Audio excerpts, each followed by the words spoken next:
Pues acabamos de cruzar el Ecuador de 2021. Estamos ya en el segundo semestre. Ese semestre en el que nos han prometido que estaría terminado no solo las obras, que ya están terminadas, las pruebas, que van muy avanzadas, e incluso que llegaría el primer AVE a la estación de Ourense, a la única estación a la que va a llegar el AVE, por lo menos en 2021.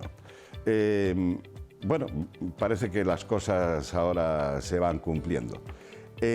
Nos acompaña en nuestro programa de hoy Rafael Castro Armesto, que es el presidente de los arquitectos de Ourense, presidente de la delegación de arquitectos. ¿Cómo es el nombre, el cargo? Sí, es presidente de la delegación, del Colegio de Arquitectos en Ourense. En Ourense. Sí. O sea, que eres el presidente de los arquitectos de Ourense. Sí. Exacto. Se puede decir así. Sí. Bueno, como ven, estamos en Go 2018, el programa de Telemiño en el que nos ocupamos de cuáles son las noticias sobre el mundo de la alta velocidad, de esa línea de alta velocidad que va a llegar, como decíamos, hasta Ourense. Y hoy nos acompaña el presidente de los arquitectos de Ourense para hablar de dos temas que afectan especialmente a esta ciudad, que es la estación y la variante exterior. Pero antes vamos a ver en esta primera información cómo están las cosas en estos momentos.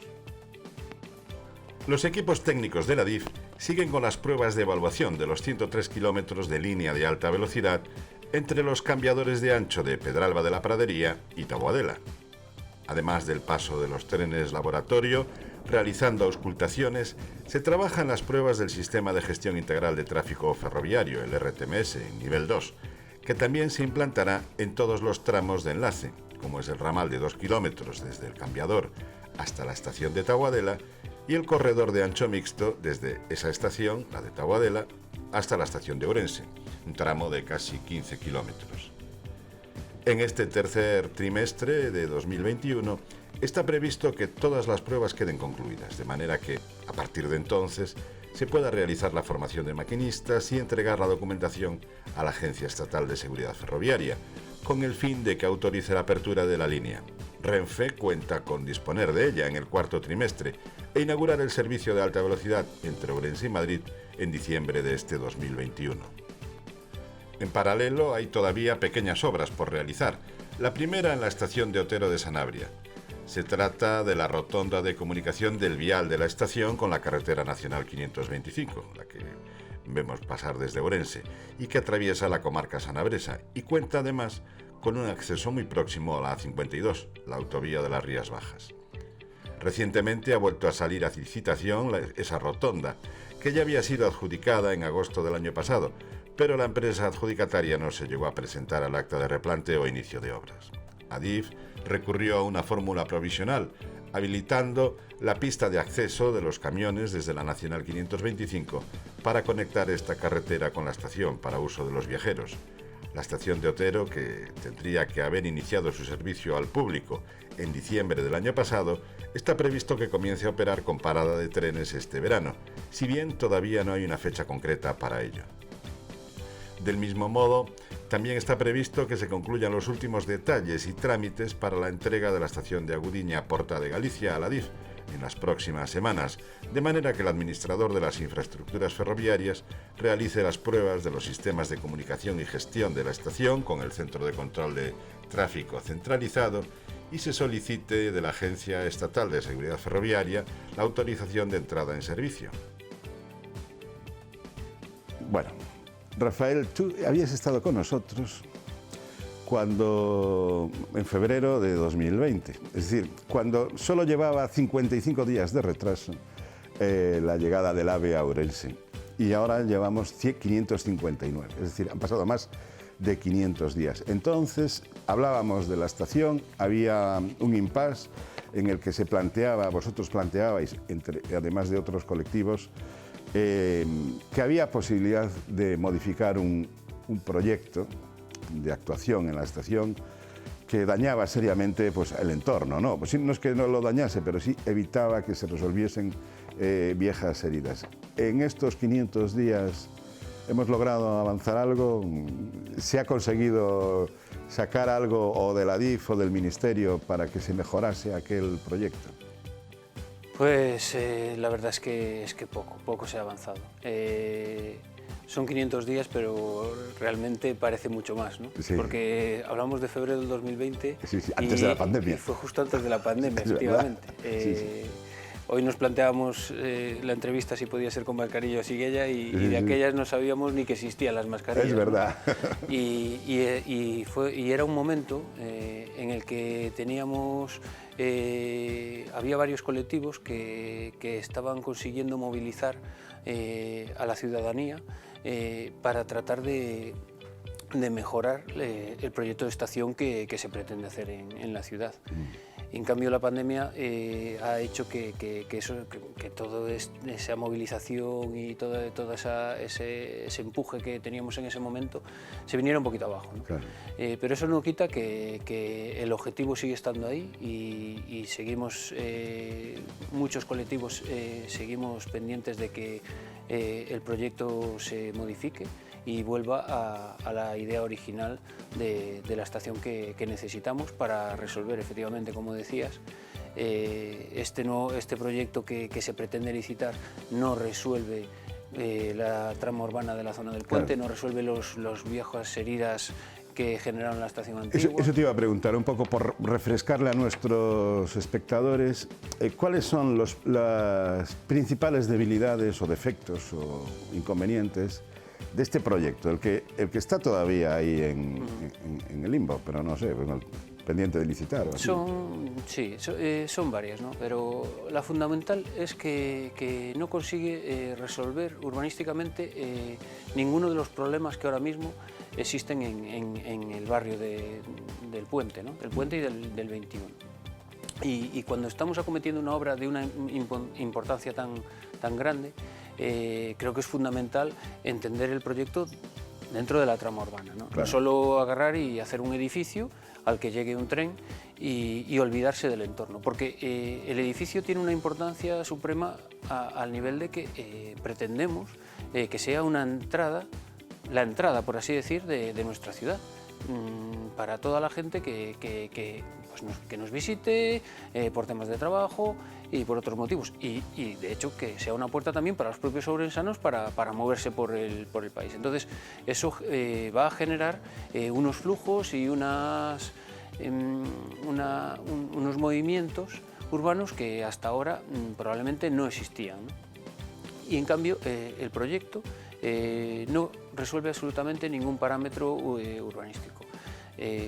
Los barrios se separaron en su día cuando se hizo la estación, el puente del 21, hay una diferencia de cota entre ellos y hay una diferencia de espacio importante, que es lo que las vías ahora mismo provocan, ¿no? Provocan una espacialidad entre los dos barrios con una separación, y el proyecto nuevo no aprovecha nada de esos terrenos para poder dar más cabida al viario que nosotros tenemos. Se van a generar ahí nuevos tráficos, nuevos movimientos.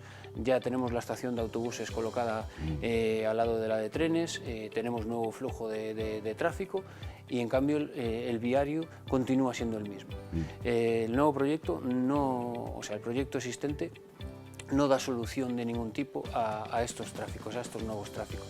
Se sitúa un aparcamiento que para 300, creo que son para 300 o 400 vehículos, antes no lo había de esta dimensión, es decir, que se prevé que vaya a haber una capacidad y un movimiento de vehículos importante. En cambio, la vía sigue siendo la existente, la avenida de Marín, con dos carriles. Ahora incluso va a estar más debilitada porque el aparcamiento entra dentro de esa zona, ¿no? Después está la propia conexión entre los dos barrios, que claro, se pretendía, cuando se generó el concurso en su día para la estación, se pretendía que con la actuación en la estación y en los terrenos y en el entorno se consiguiera mejorar la permeabilidad entre los barrios, es decir, que no estuvieran separados por esa barrera tan importante. Claro. Y eso se conseguiría a través de unas zonas públicas, de unas conexiones viarias, etcétera, que eran fundamentales, entendíamos, para que urbanísticamente mejorara la habitabilidad de la ciudad y la vida de los vecinos precisamente de ese barrio. Entonces, a esos problemas no se les da solución y no sabemos qué va a ocurrir con todos los terrenos, esos cientos de miles de metros cuadrados, que ahora mismo ocupan las vías. Un ancho de vías de 22, 24 vías, que va a pasar a ser de entre 6 y 8. Y todo Eso te iba a el decir, resto de porque, por ejemplo, espacios. Vigo, que no tiene, claro, ¿no? Es una estación término, bueno, Sí. ya es una desgracia que sea una estación término.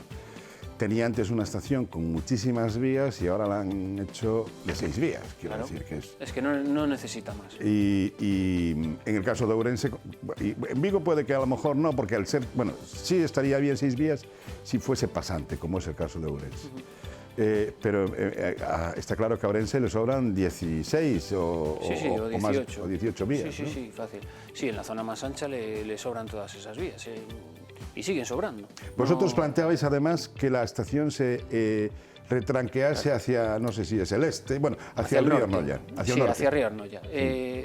Vamos a ver, no lo planteamos nosotros. O sea, Bueno, lo planteaba- cuando en su día se generó, se llevó a cabo el concurso de ideas para resolver el tema de la estación, en el que se presentaron esos 8 equipos de nivel mundial, todos ellos planteaban en diferentes soluciones, ¿no? Todos ellos abordaban la solución a la trama urbana, a la llegada del AVE, a la estación. Arquitectónicamente cada uno tenía sus ideas y sus propuestas, pero todos ellos buscaban que las vías se desplazaran hacia la zona norte, hacia Río Arnoya. ¿Por qué? Porque desplazando esas vías, es decir, eliminando todas las vías que ahora mismo están pegadas a Loje Gómez Franqueira y a la avenida de Marín, consigues ganar muchos metros cuadrados de espacio para salvar el desnivel entre ambos barrios. Claro. Entonces todo ese terreno era ganado a la trama urbana de la ciudad. Es decir, ahí podías conseguir hacer una llegada amplia, cómoda, podías buscar flujos diferentes para los autobuses, para la nueva llegada de tal. Y podías conseguir abrir vías que salven el desnivel entre los dos barrios con una pendiente más o menos tendida, porque las vías se colocan pegadas a la zona más alta, ¿no? Donde habría que quedarían, por así decir, semienterradas, ¿no? Aunque no se bajaran de la cota. Entonces, esas soluciones no las decimos nosotros, es que es un tema de topografía lógico, ¿no? Y siempre iban por ese lado. El ganador fue el concurso del concurso fue el equipo de Foster y Cabanelas, y su idea iba también en esa línea, ¿no? Y se generaba un vial súper amplio. De hecho la estación estaba sobrelevada sobre las vías, con un vial que unía ambos barrios, con una salida, con una continuidad al viario existente y conectando los dos barrios de una forma muy adecuada, ¿no? Ahora la variante exterior, que no hubiera sido variante, sino hubiera sido la entrada natural de la alta velocidad.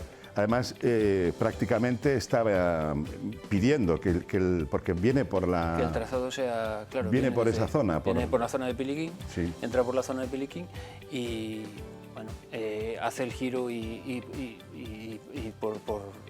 por la propia topografía y la entrada natural de las vías sí que podía perfectamente adosarse hacia esa zona. Ahora mismo tenemos las vías pegadas a la avenida Marín y a Loje Gómez Franqueira, entonces claro, esas calles no pueden crecer, no pueden desarrollarse, claro, en el sentido a lo ancho. Entonces no va a haber una actuación sobre esa trama que permita, que permita ampliar el espacio de rodadura y de acceso, ¿no? Entonces, claro, la idea es que hay que tratar de volver a esa idea original, ¿no? Esa idea que ya no solo en la época del concurso, sino de los primeros estudios que Fomento realizó allá por el año 2000 y 2003, ya hablaban de que la estación había que situarla, la llegada del tren había que situarla pegada a Río Arnoya, en la zona norte. La cuestión está en que ahora, se empiezan ya a licitar los primeros contratos relacionados con la variante exterior. Ese es precisamente el tema de la información que les vamos a presentar ahora, y eso quiere decir que la historia de que, bueno, la variante exterior vendría, sabe Dios cuándo y tal, y que dio como resultado que mejor era hacer una estación provisional, pero provisional... Que iba a ser definitiva. Claro. Bueno, vamos a ver primero esta información de cómo está la cuestión de la variante exterior y luego volvemos a hablar. La variante exterior, un proyecto que hace unos meses se veía todavía muy lejano por la complejidad de su ejecución. Y de hecho, esa fue la causa de que la línea de alta velocidad de momento finalice aquí, donde está el cambiador de ancho de Taboadela, y luego sigan los trenes por el ramal hasta la vía de Zamora y de allí a la estación de Ourense. Pues esa variante empieza ya a materializarse con la licitación del primero de sus contratos. Se trata del que se ocupará del control y asistencia de las obras en el segundo de los subtramos entre el futuro túnel de Rante y la conexión Seisalvo. Hablamos de un contrato técnico de algo más de 1.850.000 euros previo a la licitación de las obras en ese punto del trazado, que tiene una longitud de aproximadamente 2,25 kilómetros. El tramo en cuestión discurre por los municipios de San Cibrao das Viñas y Ourense, y en su último recorrido pasa sobre el túnel de Áspera y luego circula adosado a la línea de ancho convencional al acercarse a Seisalvo, en esa recta de algo más de 800 metros que pasa por encima de la carretera que conecta Ourense con el Alto del Cumial y con el polígono de San Cibrao. La variante exterior tiene un presupuesto estimado de 475 millones de euros. El primero de los tramos, entre Taboadela y Seisalvo, está dividido en 3 subtramos, que son los que están previstos que salgan a concurso de aquí a finales de año. Taboadela, túnel de Rante, conexión Seisalvo, que será el primero en ser licitado previsiblemente, después de la licitación del contrato de asistencia técnica, y conexión Seisalvo, que finaliza su trazado en la boca de entrada del futuro túnel de Montealegre, a partir del cual se completaría la variante hasta la estación de Ourense cruzando el Miño por un viaducto de nueva construcción. La estación provisional, hablábamos antes, sí. ¿Verdad? Vigo, por ejemplo, tiene una estación que se ha hecho ex profeso. Yo que soy de Vigo la critico bastante porque en realidad es un centro comercial, pero bueno. Pero, ¿por qué Ourense? Y además que costó bastante dinero, quiero decir que no fue barata. ¿Por qué Ourense, que es la única estación realmente la que van a llegar las líneas de alta velocidad, de ancho estándar, se resuelve con una solución tan así de apaño, ¿no? Sí. Una especie de pastiche. Pues esa es la gran pregunta, ¿no? La que nos hacemos todos, sobre todo porque desconocemos realmente qué motiva a hacer una estación de este tipo, ¿no? Y qué es lo que motiva al Ministerio a no ceder esos terrenos que en su día fueron privados y que se expropiaron con una función pública y que ahora deberían volver a revertir en la ciudad, ¿no? Porque tú además planteabas, me acuerdo cuando hablamos hace ya 500 días, con pandemia de por medio, planteabas que la solución que se proponía no era más cara, no era una cuestión de precio, era una cuestión simplemente de concepto, ¿no? Claro, es que no tiene nada que ver. Lo que es el coste de la estación con el cómo se ejecute, ¿no? Y el funcionamiento de la ciudad. Nosotros lo que demandamos es que una inversión tan importante tiene que generar riqueza al urbanismo de la ciudad y tiene que generar una mayor espacialidad, una mejora clara de la trama en la zona de estos barrios. Eso no está reñido con el coste. Al contrario, en los proyectos que se hicieron para el concurso, esos proyectos iniciales, había terrenos que se pretendía para un aprovechamiento urbanístico que ayudase a los costes, a financiar los costes de la estación. Y nos parece lógico y correcto que pueda haber terrenos para ese sentido. ¿Qué pasa? Las circunstancias han ido cambiando. Claro, el tema de las crisis económicas ha variado el coste de los solares, de la construcción y de muchas cosas, y ahora parece que el interés no es ese, ¿no? Pero fuera de que sea o no el interés, que pueda haber desarrollo urbanístico y aprovechamiento o no, Lo que es evidente es que hay que volver a revertir esos espacios y esas zonas en los ciudadanos, y hay que dar una solución técnicamente viable para el urbanismo en esa zona. En Vigo se hizo una estación término de un gran coste. Es lo que dices, efectivamente, pues se hizo un gran centro comercial, tiene un efecto llamada probablemente también a la gente y tal. En Ourense, pues vamos a hacer un apeadero, pero lo peor del apeadero es que a nosotros no nos va a mejorar en nada a la hora de funcionar, al contrario, es que nos va a generar más problemas. Si habitualmente no usabas el tren o lo usas habitualmente y sabes los problemas de tráfico, de movimientos que hay en torno de la estación actual, ahora que se va a generar un flujo mayor, aún va a haber más problemas el día que quieras ir a buscar el tren, tanto a coger el tren como a buscar a amigos o lo que sea, ¿no? No mejora la situación para la ciudad. Al contrario, yo sigo diciendo que creo que es peor. Entonces, el hecho de desplazarlas hacia el norte y ceder esos terrenos no implica que la estación tenga que ser más cara. Claro. O sea, en ningún momento se está hablando ni desde la plataforma ni desde el propio Colegio de Arquitectos de la calidad arquitectónica de la solución. Pues arquitectónicamente podrá ser un edificio más ostentoso, claro, menos o lo que sea, pero lo que es fundamental es que el funcionamiento del edificio ayude a mejorar urbanísticamente el barrio. La variante exterior va a propiciar que la línea de la vergüenza, como se le llama, ¿no?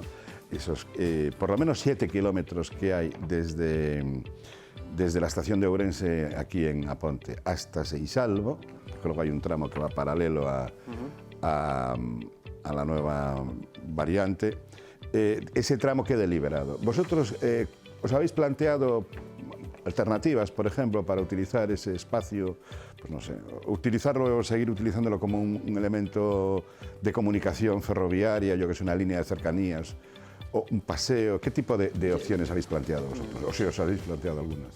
Es que ya hay ideas sobre ese tema, ¿no? sobre la incorporación de esos terrenos a la ciudad. Pues sería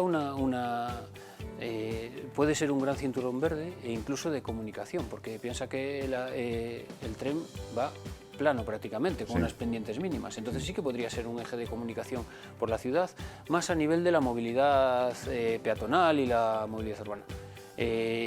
No sé si sería conveniente o si sería interesante conservar a lo mejor las vías para alguna comunicación ferroviaria o de tranvía o de ese tipo, ¿no? Eso ya pues sería una cuestión de estudio de tráficos o a lo mejor si hay muchos trabajadores de zona del polígono que pudieran usarlo en ese sentido, ¿no? Como un transporte. Pero lo que está claro es que todos esos terrenos que ocupa actualmente la vía también revertirían en los ciudadanos y hoy en día es muy difícil ganar zonas verdes, zonas públicas en las ciudades porque están totalmente colmatadas con la edificación. Estas zonas que por infraestructura o por otros motivos han quedado vacías de edificación y han quedado libres, pues son las oportunidades que tienen las ciudades para crecer a nivel de calidad de vida, ¿no? Igual que los ríos, igual que... Claro. Que estas zonas que no se han podido colmatar de edificación por diversos motivos. Entonces sería una oportunidad impresionante para la ciudad para crecer en ese sentido, ¿no? Bueno, Rafael, espero que se nos acabó el tiempo y espero que no pasen otros 500 días. Espero que no. Bueno, y que si pasan, que tengamos mejores noticias. Exacto. ¿No? Gracias por estar con nosotros. Gracias a todos ustedes por acompañarnos. Ya saben que pueden seguir informados sobre la situación del AVE, pues tanto a través de los informativos de Telemiño, de las páginas de la región o echándole un vistazo a nuestra web Go 2018. Nos vemos en el programa que viene. Muchas gracias.